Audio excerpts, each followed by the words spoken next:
Welcome to episode 17 of the Strategic Momentum Podcast.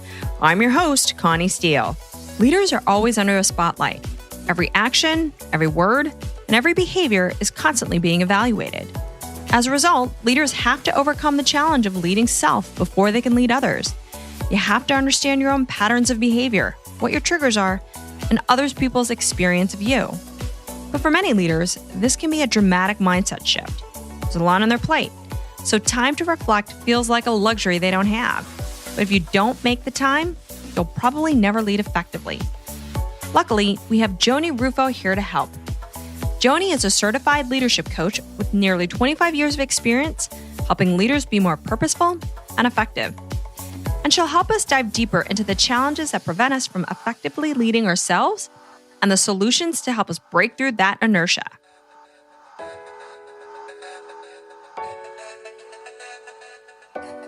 Thanks so much for joining us on the show today, Joanie. Well, thank you for inviting me. So, Joanie, tell us a bit more about your background. I know you didn't start out being a leadership coach, so it'd be really interesting for you to tell us about your career journey and how that led you to where you are today. Yeah, sure thing.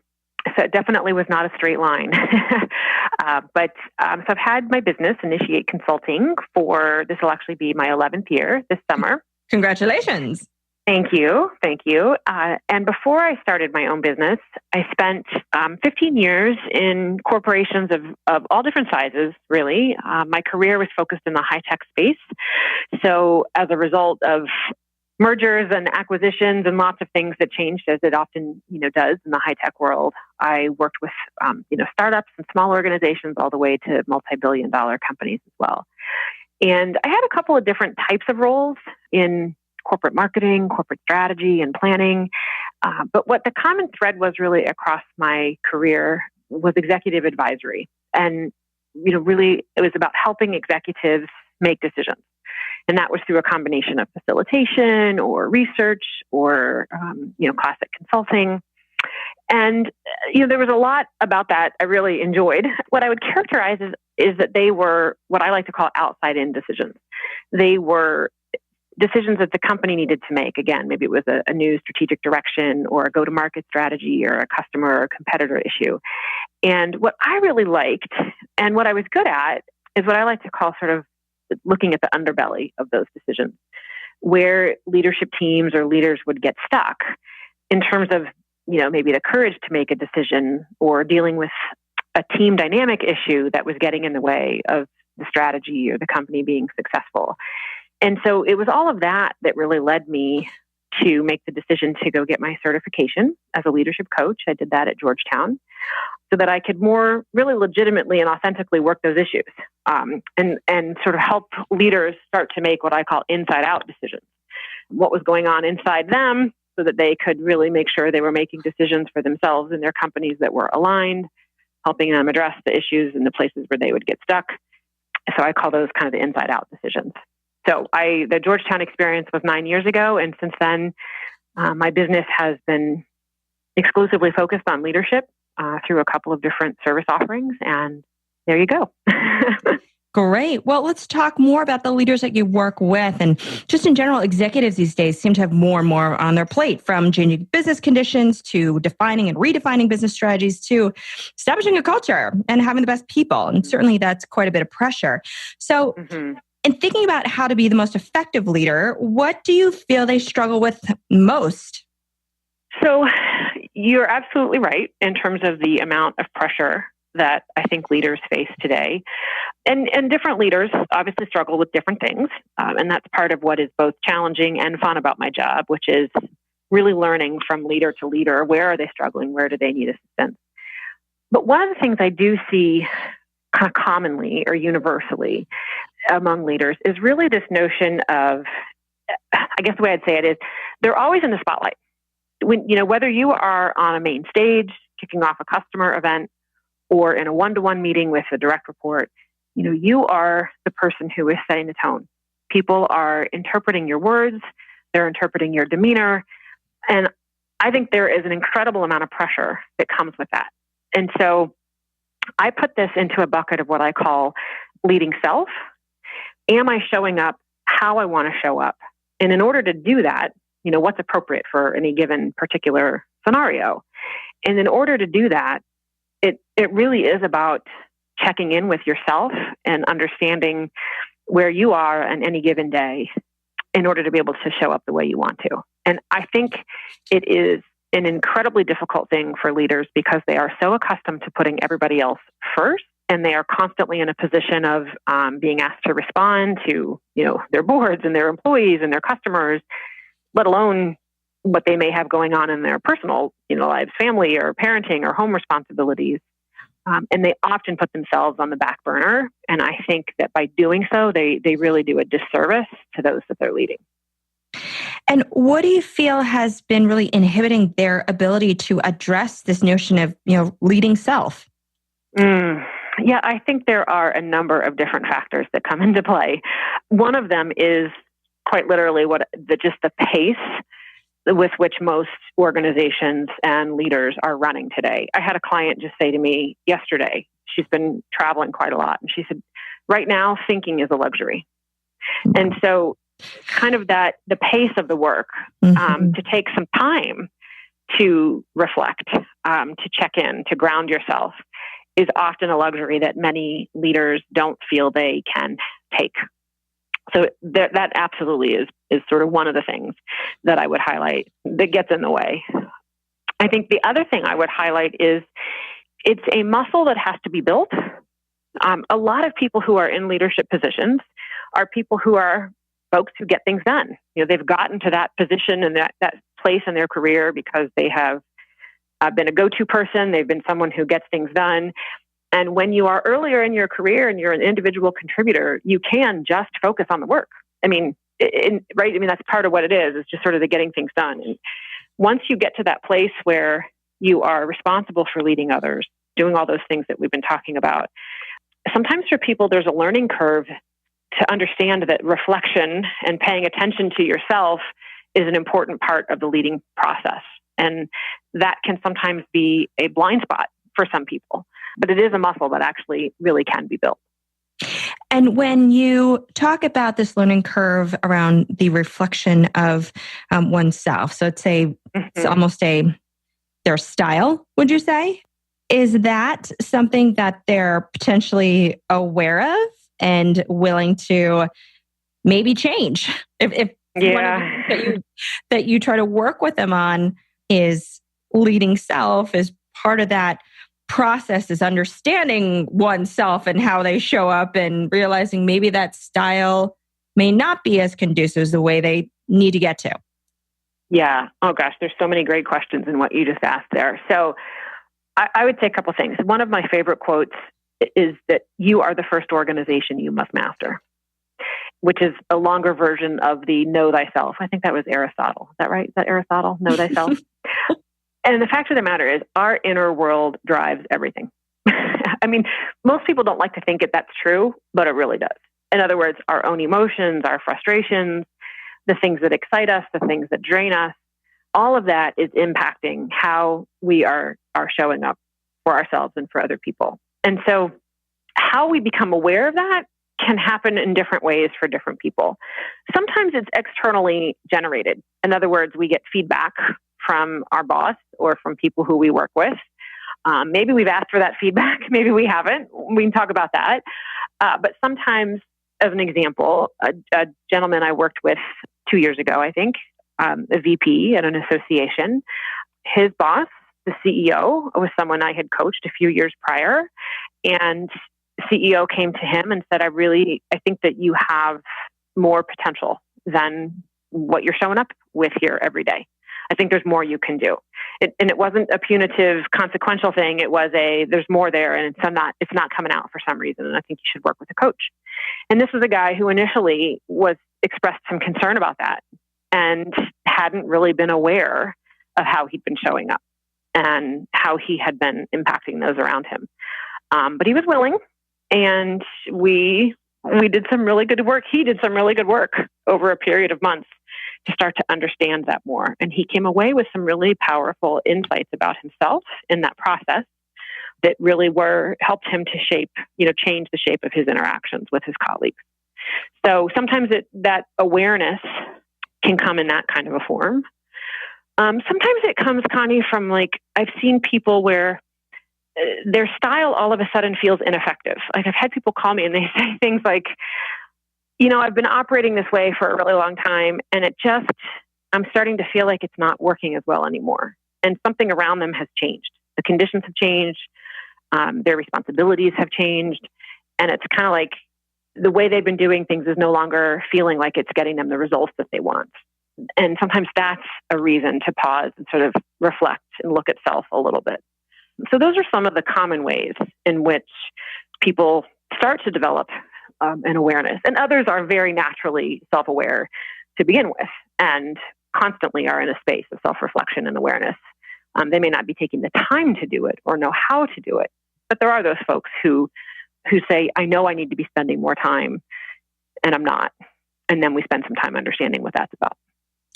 Do you think another inhibition they may have is what you had mentioned in one of your examples is this notion of willingness, that you may have an executive who has been sent to you because their boss, as you mentioned that story, realized that they weren't really reaching their potential. But if that other person isn't necessarily willing, how hard is it for you to then be able to draw out what this person may need to improve? Yeah. Well, it is really the first ingredient from a pure coaching engagement standpoint. You cannot coach someone who doesn't want to be coached. So there has to be some willingness to look at self. And it's actually an important part of a conversation I have with people when they first come to me about coaching. If someone calls me, and this doesn't happen too often, but if someone calls and says, everybody else is the problem, that may be true. And it's not really the recipe for a coaching engagement. So from that pure standpoint. So there has to be some willingness to look in the mirror. And that is not easy. I mean, there absolutely is for a lot of folks, even the people who are really excited about getting feedback or moving into this, sort of like, I want to become more effective. None of us love always looking in the mirror, or I've got lots of analogies, right? Sometimes we don't like looking at the monster under the bed, or we don't really want to know what people think of us. We kind of want to know. We don't really want to know. And it can be hard. And I think a lot of times I work with execs, and sometimes when they get feedback, there's an element of it that they've known, but they've been avoiding. And that is something that is it's true for all of us in some way, like that an aspect of ourselves or an aspect about the way we're doing things that we just haven't really wanted to quite look at yet, because we know that to change it's going to take some effort. It's going to take some time. We don't really have the time to do that. We all have those areas that we just don't really want to look at. So that's what I see more often is in terms of the question of willingness is, are you really willing to look at some of that stuff that maybe you've been putting aside or avoiding or pretending you don't see? Well, it definitely sounds like that willingness certainly is tied to this potential fear when it comes to change, fear of getting feedback that you may already know, you may not know, but you don't want to necessarily hear it. And, that sense of timing, if you're ready to just do it and own up to it. So let's talk about how you break through that. How do you help these people who, they're there, they're in your office and they may be willing, may not be willing, but, you're there to help them, lead oneself. So what are those steps and tools that you help them with? Yeah. Well, I would say the first thing really is about getting feedback. I think that's a first step for people to really start to look at, for leaders, right? Because you're not leading unless there's a team of people with you. So your behavior, who you are, how you're showing up, that affects other people and affects how effective they can be. So, it's very difficult. It can be difficult for people to receive feedback, but without that, we're only dealing with their perspective and their perception of self. And so that's usually the starting point is we sit down and we do some sort of 360 feedback to get a sense, which includes their own self-assessment. And that's often a place where there can be a disconnect too. So when we get ready to deliver feedback, when I get ready to deliver feedback to somebody, part of it is to find the balancing act between not allowing it to mean everything, right? Because sometimes feedback can be it's one person's perspective or two people's perspective. So we don't want it to mean everything, but we do need to look for, where's the truth? What's the nugget? What can you take away from this person's experience of you or from this particular piece of feedback? And it's really kind of a balancing act of sometimes people are very surprised by what they see. Other times it's in line with what they expect. But that's part of our work, is to sift through a little bit. And I always encourage people at the beginning that they don't need to react or respond, and trying not to get to defensive, but just initially to sit and receive the feedback and understand, what people's experience is, as well as to hear the good stuff. That's the other thing. We're terrible about hearing good things about ourselves. And I can't tell you how many leaders, they just go immediately to the one comment, and it's like, wait a second, let's look at the things that are positive about what people are saying too. Joanie talks about the importance of looking inward to understand what's prompting our outer behavior. It's so critical to get under the surface to know what's driving the way we show up.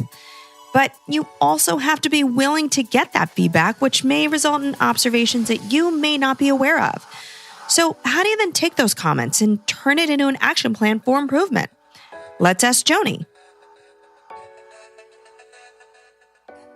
And so when you go through that and you find those key takeaways, the real truths that you were saying, how do you help them then take that feedback, process it, and then make it actionable? Because I think there's one thing to collect it, and I know that there's probably a lot of work that you do to make sure that you help collect a holistic view of that individual. So this is all data-driven and not subjectively driven. How do you make it real? How do you put that into action? Yeah, great question. So usually, I certainly have a process I go through with people that is what I'd call the digestion process in terms of, what's surprising to you, what's not surprising to you, what's good about what you've heard, what concerns you. There's definitely a whole digestion process. And that takes a little time. That isn't something that we go from, let's get feedback on Tuesday and create an action plan Wednesday. That's, so there is a process we go through to help people kind of digest and understand. And usually what happens after that is there are one or two core things that kind of bubble to the surface. And that looks a lot different, that looks a little bit different for each person. But there's usually one or two core messages, as I like to say. It's like, what is it you really want to take away from this? And there's always a point, and it's different for every person, where the feedback process shifts from, what are they saying about me? Because that's the fear. That's what we all have at the beginning. Oh God, what are they saying about me? And it shifts to, what is this saying to me? And it's a perspective shift from kind of a fear-based, or we all have, there's that sort of, a lot of people have a concern about feedback, to what do I really want to take away from this? That is a shift I really work with people to help them make, number one. That's one thing I would say. And then we look at, and this is where I do sort of lean on my background in planning and strategy and organizational dynamics, is to say, what are the one or two things you could do that would really make a difference? Where are you? What's happening in the organization now? What does the organization need from you as a leader? Because leadership, there's so many different aspects to it. And so a lot of times it's then looking at, what are the one or two things you want to focus on? And we start to talk about what that could look like. So there's an actionable component there. Once they get that feedback and you're working through it with them, do they sometimes feel overwhelmed and not necessarily know where to start? Because for some, maybe it's easy to identify those one or two things that come to the top. But for others, maybe there's more, but we know that you can't tackle everything. Do they get a little bit intimidated by the fact that there are various areas that they could work on? Yeah, for certainly. And I think that can be especially true for people if if they really hear something in feedback they haven't heard before, that if there's an area where there's a blind spot, and that in some ways creates a different action plan. So for example, I'll give you an example. A client that I worked with last year, a gentleman got some feedback. I'll put it into the bucket without describing the whole assessment that we were using. It was a little bit of feedback that he showed up inconsistently. That's probably the best way for me to say it. It registered as an authenticity score in the assessment that I used. And that he showed up sort of inconsistently with people. And he was a little dumbfounded and a little devastated, because for him to sort of receive what he felt like was a low authenticity score, he was just like, I don't get it. I don't understand. What's that about? It was a very difficult, piece of feedback to receive. But again, sort of as he moved through the digestion process, if you will, we ended up in a conversation about it a few weeks later. And as he took an honest look at himself and at his interactions, so here's a leading self component, he really had to sit and kind of get honest with himself about it. He started talking with me about how there were some differences in his relationships with people on his team. And for the people with whom he didn't click as naturally or as easily, that he was kind of keeping them at arm's length because he didn't know how to connect with them. And it created in him this sense of insecurity, and it created in him this sense of almost guilt, because he felt like he should. Like, I'm the leader. I should know how to do this. And instead, what he was doing sort of subtly was pushing them away. Oh, wow. And so that kind of reflection, that kind of a blind spot, that took a little time, both for him to digest, but also to notice. So there's self-observation that needs to come into play a lot of times with folks when they're getting feedback. Like, do you know when you're showing up that way? Do you know when you're exhibiting this behavior? Some people, it's very clear. For other people, there is work to be done to understand those kinds of triggers. So a lot of times that this is core to leading self, is understanding your own sort of patterns of behavior, understanding what your triggers are, understanding what shapes that, people's experience of you. So that's a very different action plan, for example, than if someone gets feedback that says, Joanie is a terrible listener. So, I always feel like she's talking over me. So that's a different kind of feedback, and that's a different kind of action plan. But generally speaking, I have found very consistently that there are one or two, like I say, sort of core nuggets that tend to come to the surface in terms of things that people need or want to pay attention to. And that's a whole part of this leading self process, is really, what is it that in myself that I want to take a look at, and that I really am willing, we go back to this willingness, that I'm willing to shift and change. And it isn't always scary. Like I can't tell you how often too I've had people get feedback about something that as soon as it's drawn to their awareness, they're like, oh, I had no idea I did that. And it isn't a massive change. It's just a smallest, like, now that I know I do that, well, I can change that. That's not hard. So it doesn't always have to be a big scary monster under the bed. Right. Sometimes it can be. But a lot of times it is just a shift in, I did not realize that that's how I was showing up. And I can change that. So in those situations where you've identified those 1 to 2 things where it's an area that they know they can make a difference, or you prioritize, I should say, those areas in which they can make a difference. So what's the action plan? Walk us through how you would help that individual. Let's say it's test and learn. It's trying new things would be my guess, is that, there's a plan to things, but everybody will approach it in a different way. One way of doing it may work, may not work, but how do you help them implement it and then ultimately make it a behavior? So you've heard me say this now a few times, but that is going to look a little different for each person. And so generally the process that we go through is I like to use the word experiment. We design experiments. So let's use listening as the example, because that's a fairly straightforward one. So someone gets feedback that they don't listen well, or they're constantly promoting their own ideas and they're not listening to other folks. I might be saying to me, okay, Connie, what would it look like to you? What does it feel like to you when you're really being listened to? Where are the places in which you lose your patience for listening? What's happening for you in those moments? Sometimes people know. Sometimes they don't. So when they don't, that's when we create what we'll call a self-observation experiment. All right, for the next 10 days, between now and our next session, I want you to start to pay attention to when you're feeling that, like, what's it feel like to you when someone else is talking and you really want to interrupt them? Oh, it feels like I get this tightness in my chest, So part of it is helping people start to notice their own behaviors and triggers. And we get all sorts of cues. We get them in our heads. We get them in our bodies. Like, oh, my body tenses up, or I sit forward in my chair, or my fists get tight, So some of the action plans can be around what I'll call self-observation. Sometimes we develop what I'll call practices that are, things where people are going to say, you know what, I know that I always get frustrated with this person on my team.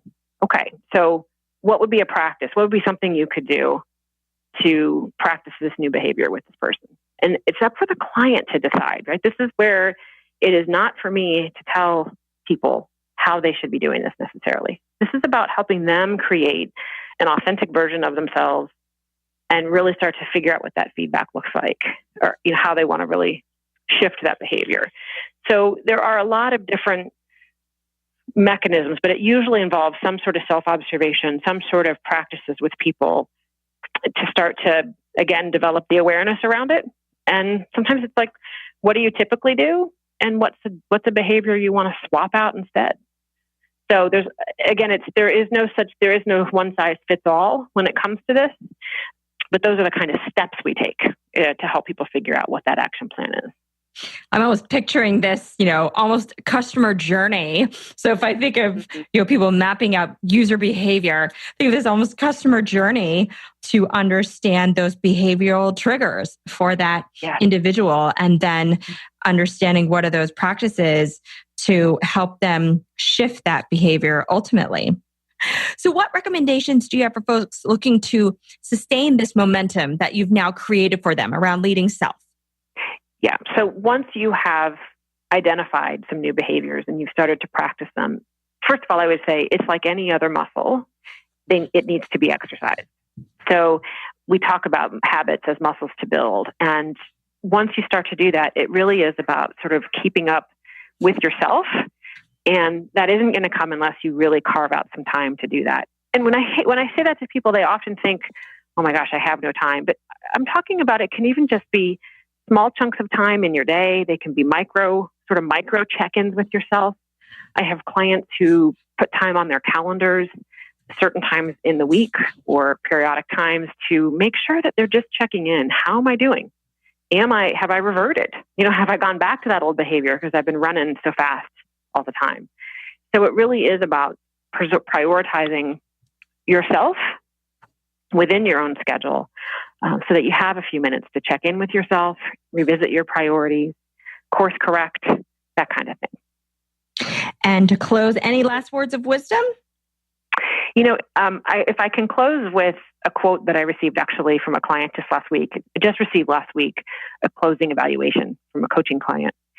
And it's a series of questions I use to help people just sort of reflect on their experience. And I thought that this was one of the most powerful statements that I had heard.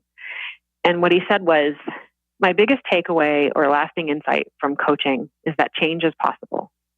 Although this concept sounds simple, my initial worldview was that people are wired a certain way, they are who they are. Coaching has shown me this is not necessarily the case, and that hardwired behaviors are able to shift. That's great. Mm-hmm. That's really great. And finally, what's the best way listeners can connect with you? So my website is initiateconsulting.com, INITIATE. I'm on Twitter at Joanie Rufo, JOANIERUFO. Thanks so much for your time today, Joanie. Great insight on leading oneself. Thank you so much, Connie. I love what Joanie said at the beginning of our conversation. You are the first organization you must master because your inner world drives everything. To get better at leading self, we have to make the time to reflect, check in, and ground ourselves first. Joanie tells us how important it is for us to build that muscle. And yes, it is something that actually can be built. Similar to the test and learn mentality being applied in businesses today, the self-improvement process relies on experimentation, reflection, and adapting based on feedback. This process is, of course, different for every person, but it always starts in the same place, an understanding that change is possible and probably necessary, and a willingness to self-reflect, listen, and improve. Thanks for listening to the Strategic Momentum Podcast.